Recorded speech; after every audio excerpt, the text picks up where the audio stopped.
Hello peoples, welcome to the Stoked Bloke Show. I'm Barton Lynch, the Stoked Bloke himself. This is Peter PK King, my offsider here, the man who controls the panel and controls me in somewhat. Barton, I don't know if you noticed, but a lot of people are confusing me for you. Really? Yes, down from Your 240 nose. to 212. Your beard's too short, your nose is too small, and it's not bent But enough. we're the same. We're wearing the same clothes. We're both mediums.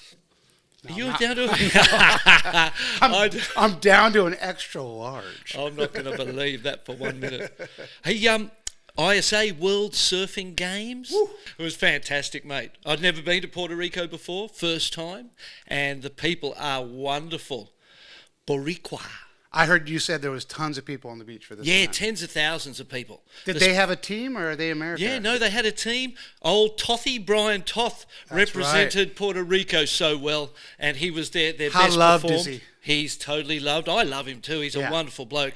And he had the local spirit high. They were just amped on his performance. He came really close to qualifying for the Olympics. Wow. Had a heat there on the second to last day. And unfortunately, just in the morning when he came through and they showed him on our screen, I went, oh, he looks nervous. Okay, so you went to the ISA Games. This is something that Fernando's been working at for years. It's really growing and growing and growing, and there's all the sports, and this is the pathway really to qualification. They're even validating the WSL's entries at this point. Did the people in Puerto Rico, the fans that came down, did they understand what was going on? Oh, 100%.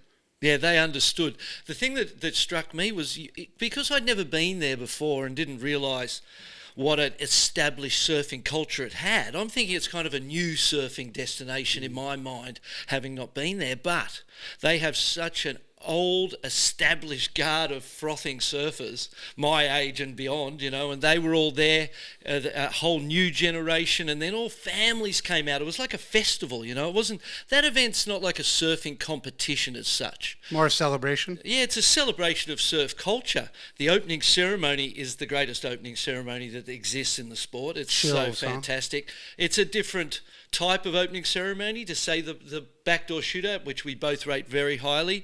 It's all of the teams, 55 nations, all bring a jar of sand from a local beach where they are. And at the opening ceremony, each nation comes to the stage with their flag and their sand, and they all pour the sands of the world into a fish tank.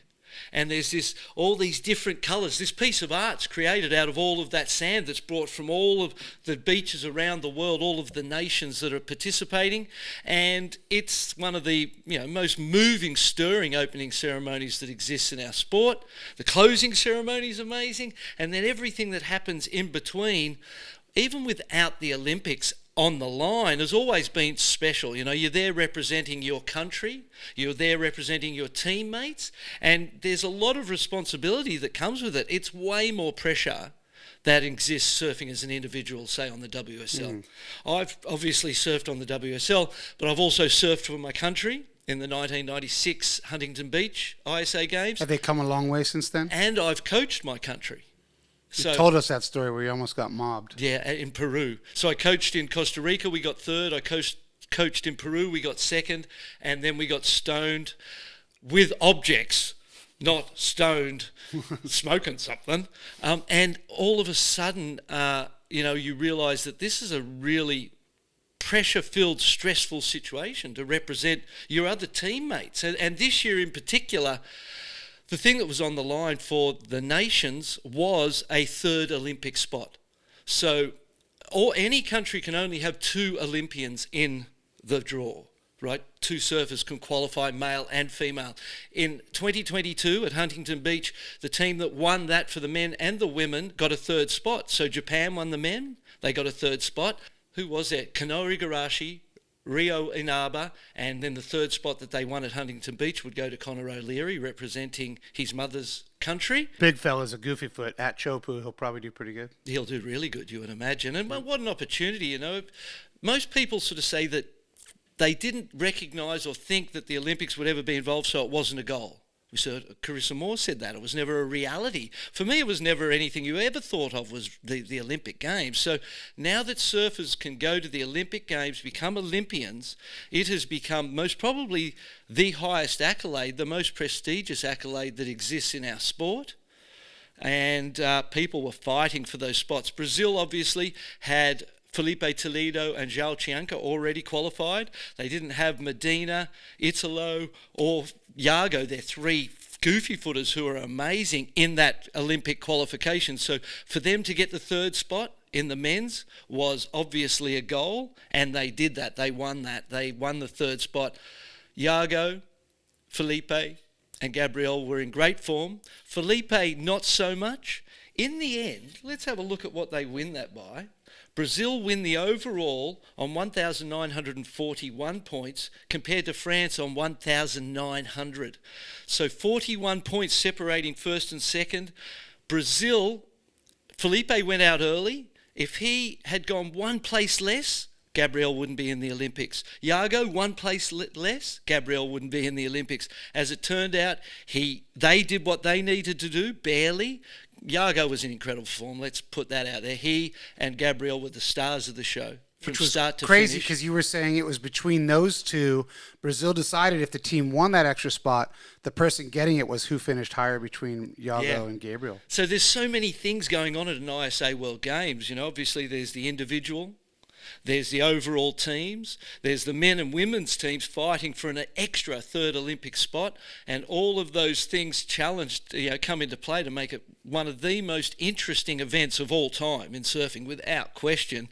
And then the performances, the blood, sweat, and tears of people to qualify for an Olympic Games was absolutely amazing. And Brazil got the third spot in the men by 41 points, and Gabriel won the event, so he'll be going to represent them, which was amazing. In the men's, let's run through the qualifiers, who we will see in the Olympic Games. Well, how many people total are in the Olympics? 24. 24. 24. So we've got Felipe Toledo, Griffin Colapinto, Ethan Ewing, João Chianca, Jack Robinson, John Florence, Leonardo Fivaranti, he was in great form down there in Puerto Rico too, Konoe Igarashi, Geordie Smith, Matt McGilvray. They were your top 10 that qualified from the WSL. Then you had Alan Cleland Jr. and Kaoli Vast, who earned their spots down there in El Salvador last year, Rio Inaba, Billy Stairman from New Zealand, Lucas Messinas from Peru, Alonso Correa from Peru, and you and I have seen him surf out here. He could win that event. Mm-hmm. He could win Olympic gold for Peru. Tim Elter for Germany. He's a slab hunter from Canary Islands, and that's how he got his spot in their team, because he's so good in those type of waves in the Canaries. So he'll be a wild card. Rio Waida.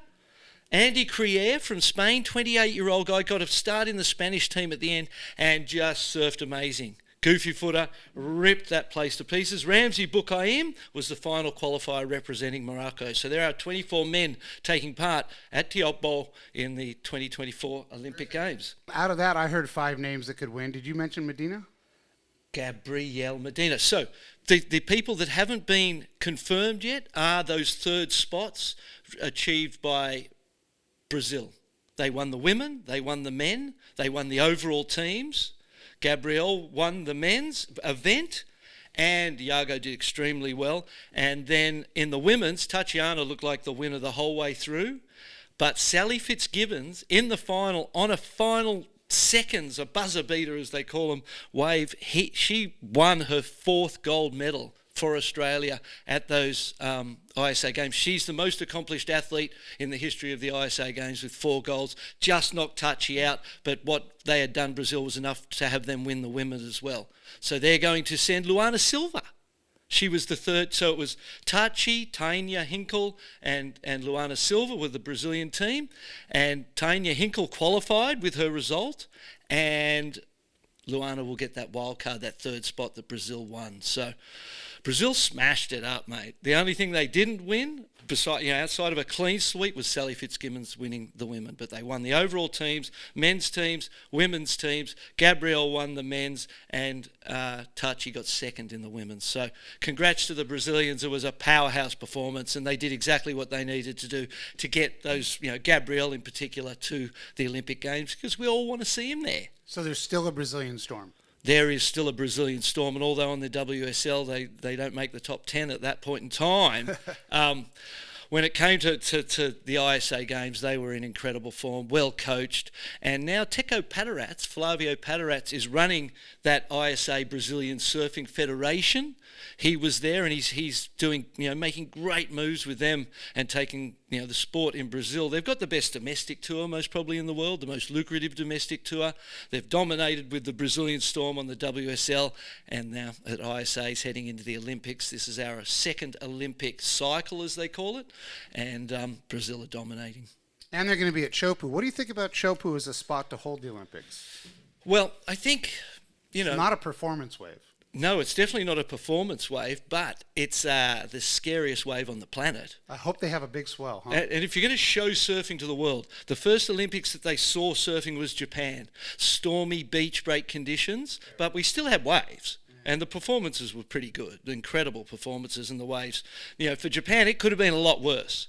There was the hurricane or the typhoon that came and provided us with waves. I was lucky enough to go there and commentate that very first Olympics. That was a weird one because COVID was happening. It was the first Olympics. There wasn't fans on the beach. No spectators, not a spectator. Awkward, huh? Really awkward. And the whole mask thing on the stage, you can't see their smiles. Terrible, yeah. And then you had, there was a lot of talk before that Olympics. There was a lot of navigating. I know WSL wanted the Olympics to be in a wave pool that they had made, and they were thinking about building a wave pool in Japan, but it never got built. And I think, Fernando Aguerre, the president of the ISA, recognises the importance of showing people surfing in the ocean. And so we go from Japan, which is a very sort of ordinary beach break style condition on a global scale, to the most dangerous wave in the world. So they get to see surfing in all of its extremes, and if we get good waves, it's going to be quite the show, that's for sure. And what's their waiting period for something like the Olympics? I know a WSL event has 10 or 11, sometimes 12 Let me pull up days. my contract, I'll tell you. Yeah, pull up your contract. So, how long are you going to be there? I'm in Paris. So we'll be doing the commentary from Paris. Oh, how weird. Like instead of on the beach, because you're on the beach normally at Teahupoo in you can't even see the ocean. No, you're in a side shed. You watch a screen. Yeah, so same thing. You're just going to be in Paris doing the commentary. Yeah, and I think the important thing when you're commentating surfing on a screen, you're not talking about something that the audience can't see. Right. It's like rule one of commentary is talk to the screen, talk what's on the screen. Don't be looking out to the ocean going, oh, there's a set coming and no one can see it. Yeah, that's or always such and such got a wave and no one can see it. Weird misconception, like, oh, here comes a set, and it's like, wait, the broadcast isn't even there yet. Yeah. Okay, so... yeah, why? It's the Olympics. It's the biggest thing in the world. Why don't they just have a 1-month waiting period and, those perfect days, call it on? This is only the second time in Olympic history that an event within the Olympic program has not been held in the host city. They held horse riding when it was in Sweden somewhere in 19 whatever, because they couldn't get the horses through quarantine. This is only the second time in Olympic history that the sport hasn't been held in the host city. So it's a groundbreaking thing for the Olympics as well, to be taking it to a French territory, to Tahiti, and running at Teahupoo. So they've never done it before. Well, it's not like there's bad waves in France. Well, but I suppose we're in August. We're in the middle of summer. Is that when it gets flat? And it can get flat. Is that when I was surfing La Canal with you, and it was 1 inch, and you know how it can be. They would call off those events and just distribute the money. You remember those? Yeah, they did do that a few times. I remember being down there in Biarritz, and they're thinking about getting boats to drive up and down and do whatever they can. So summertime in the south of France can be inconsistent, and it can be something that might not be such a spectacle, but regardless of what they get at Teahupo'o, it's going to be a spectacle, regardless. And it's the time of year. It's the time of year when them big south swells are coming up from the Great Southern Ocean, and so everything is in place now. The qualifiers have been done, the fields have been determined, besides those couple of wild cards that those nations received, and we understand who they're going to put in, largely Luana Silva and Gabriel Medina, with Brazil winning both of those. So who we got know the third fields. Spot for the USA women? It'll go to Katie Simmons, is what we imagine. That's and her performance down there would suggest she knew that already. When you consider that there was 55 nations 266 surfers, 45% of the field female, 55% of the field male. So that equality concept is well and truly on the way to happening. Every year there's new nations. There's 115 surfing federations from different countries around the world as member federations of the ISA. So their thing is just to continue to grow the sport. We've had discussions in-house about the need for us to consider etiquette and rules of engagement in our building of the sport and in our sort of promotion of the sport. And I think that's one thing that a lot of people recognise in the COVID years almost. Since COVID, the crowds in surfing have grown dramatically, most probably everywhere. You hear it in France, you hear it in America, you hear it in Australia. The crowds have grown, but not many of the people in those new crowds, those new people who have come to surfing, understand the rules of engagement, understand the etiquette of a lineup. And so at ISA, we're having discussions and considerations of how we best present that information to the public and help to kind of increase the amount of understanding and etiquette in the lineup so that we all have a good time, Well, the lineup kind of defines that for you. It's like a bratty kid. Once he gets into school and he gets socialized around other people, you realize your limitations of what you can and can't do. The lineup kind of works itself out pretty quickly, doesn't it? It does, and it used to work itself out a lot quicker. Before lawsuits? Before lawsuits and people, the times we live in have changed that rule of engagement as well. And so it's definitely softer and calmer and more tolerant in the lineup. Yeah.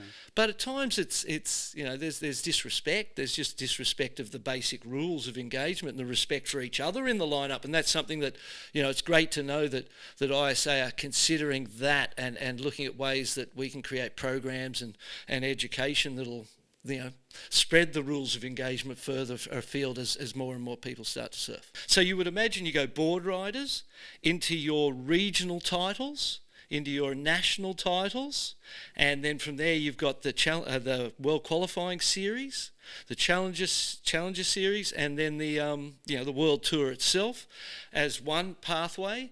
And then ISA has programs in all of these countries around the world to help those developing nations to upscale their judging, upscale their management, upscale their coaching, upscale their surfing across the board. In Puerto Rico, there was a female judging group there, 8 ladies from around the world who were shadow judging the panel and learning the processes of judging. How cool is that? So they then go back to their home countries and more credentialed. They do it with coaching, they do it with management, and so there is always this upskilling of those developing nations. That's one of the things I forgot to mention.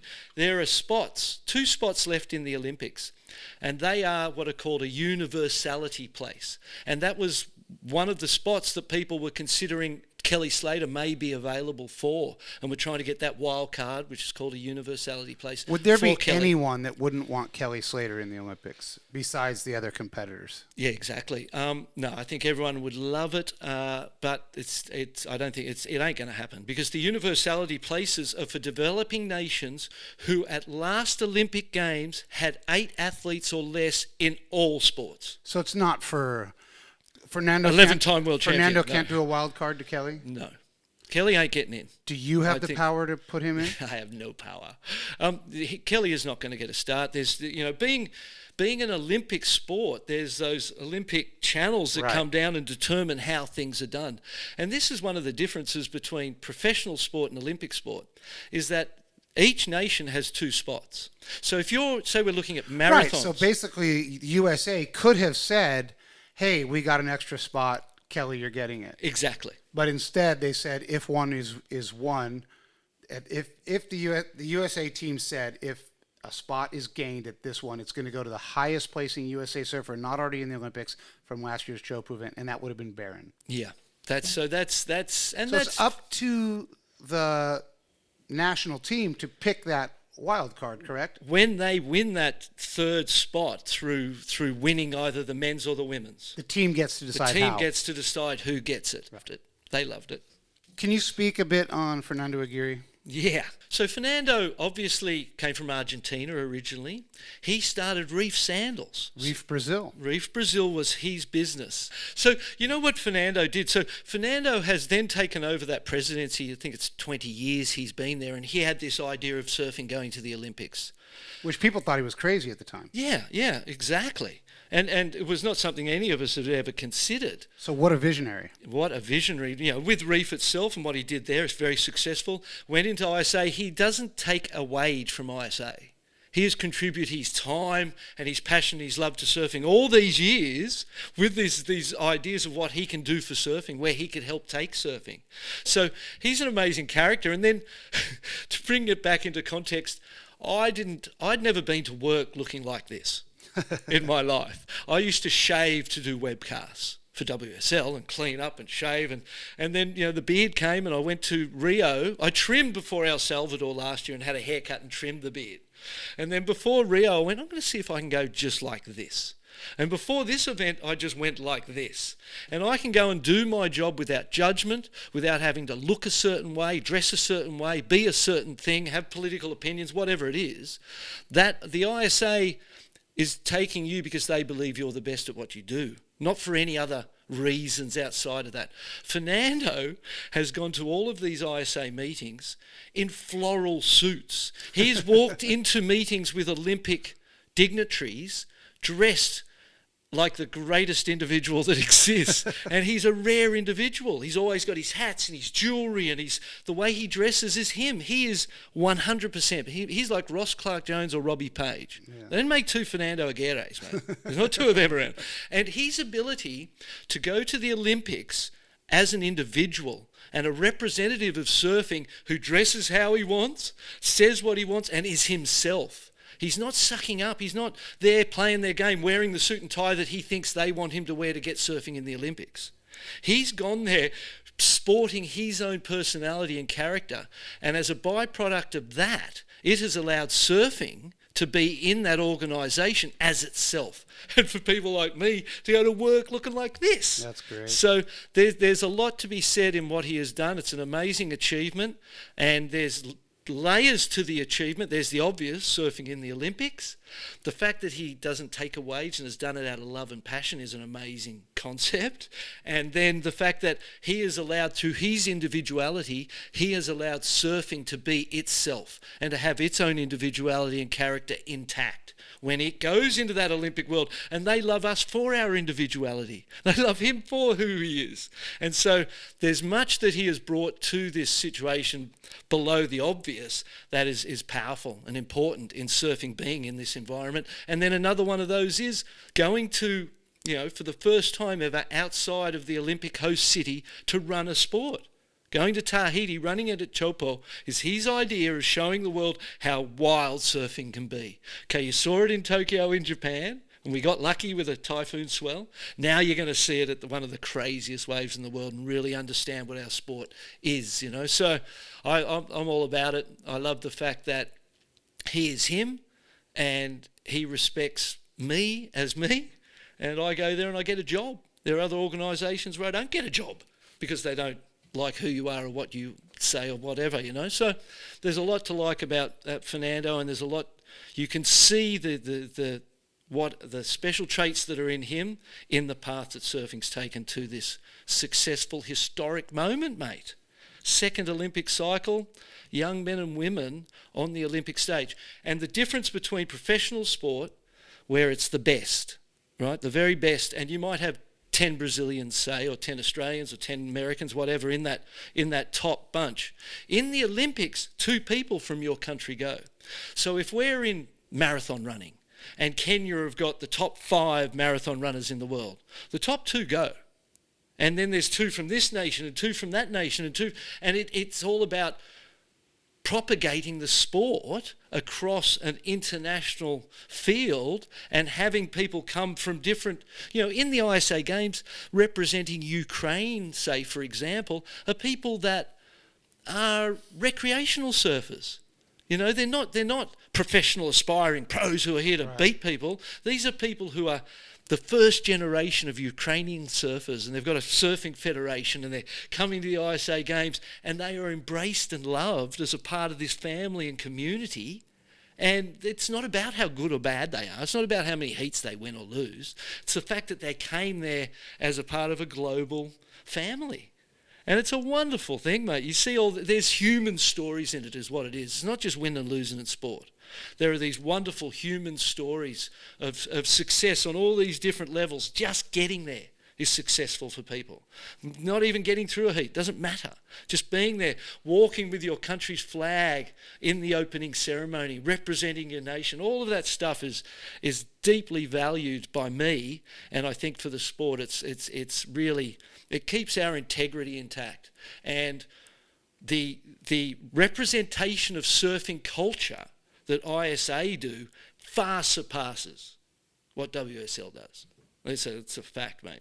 WSL's representation of surfing culture, it has elements, of good, but this one, the one ISA's, is deeply connected to the culture, mate. It's a great representation of who we are, and it comes from the top and trickles down, the old trickle-down effect. Well, the business model's different too, right? Yeah. Well, it's not a business model. Right. The boss ain't taking a wage. Right. He's there for passion. So right from that point, everything feels different. And then the crew that I work with there, pretty laid back. Oh, good people, man. We have the best time. We have a fantastic time. All good humans. They're always all the same bunch of people that come together from all these different countries. And he's got a commentator from Peru and, a judge from here. And there's, it's an international gathering on the administrative and front as well, production front as well. So why do you think they chose Puerto Rico? I think they chose Puerto Rico, one, because they like to go to developing nations and help them build surfing there. El Salvador is a great example. And because they were looking for waves of similar quality to Teahupoo. The Margara wave can be slabby, right? Oh, it's a proper... Like, we saw it, it might have been a 3 or 4 out of 10 the first 2 days when we ran there. And people are getting tubed, and it's a good wave, mate. We just got skunked by the forecast. And the onshore winds every day, it was a bad forecast for that particular break, but they went there because it's reef. The amount of people that got sea urchins in them, fingers from paddling, feet, it was radical. A heavy wave, huh? And so there's 3 waves right there. Rastrial, El Pico, and Margara are these 3 waves, all of different quality, all with lefts and rights.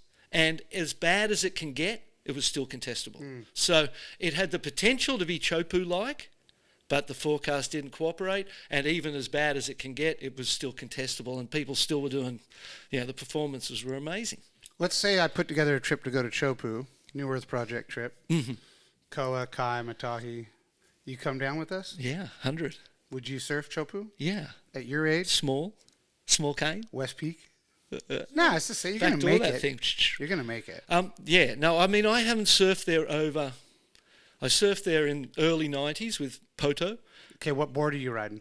If I go there, a bit... When you go there. We're taking you. We got to go down there and do a pre-Teahupoo. What board would I ride? We got to do a pre...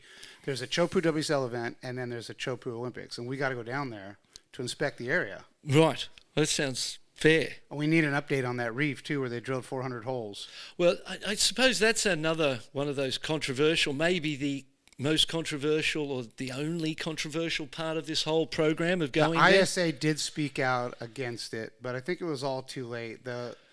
It was going to happen. Yeah. What I heard from Vahini Fierro, and she was involved with Jeremy Flores and talking to the government and the whole program, of what to do. About the tower being drilled into the reef. Well, the previous tower as well has its impact. It doesn't just get built without any impact, the previous tower.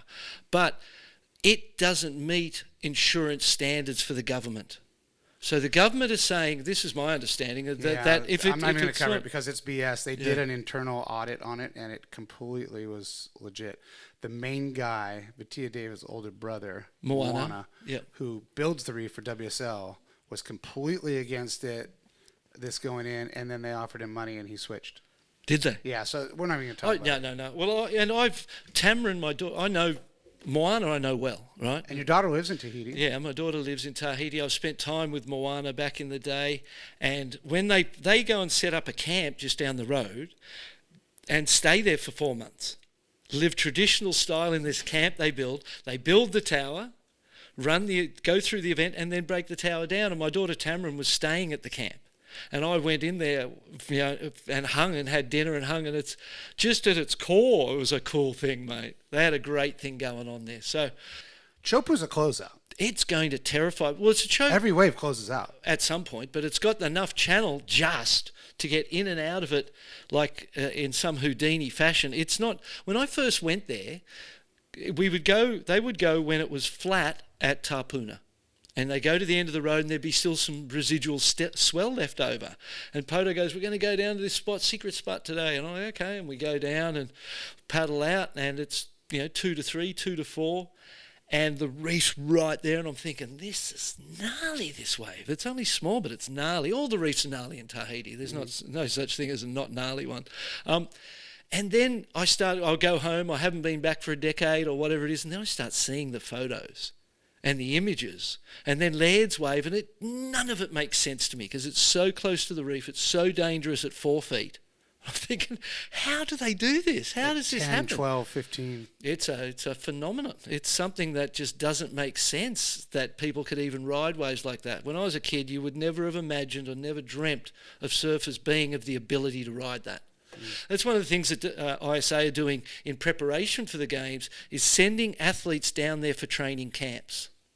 So they go down, they spend time down there, and they have the opportunity to surf the break, get trained down there, prepare and make themselves familiar with it. And that's an amazing thing, an important thing that they need to do to make sure that the field is safe in a sense, or at least, comfortable and used to the wave. So props on ISA for recognising that you can't just send people to a wave of that quality. You need to focus them and prepare them properly, and they're doing that as well behind the scenes. That's another good thing. Okay, peoples, that's it for today's show. A massive thanks to the ISA and the people of Puerto Rico, and to A New Earth Project, the Pipeline Studios, you, Peter King, and everyone at A New Earth Project for caring about our planet the way that we do. We look forward to seeing you again on our next show. Thanks for tuning in.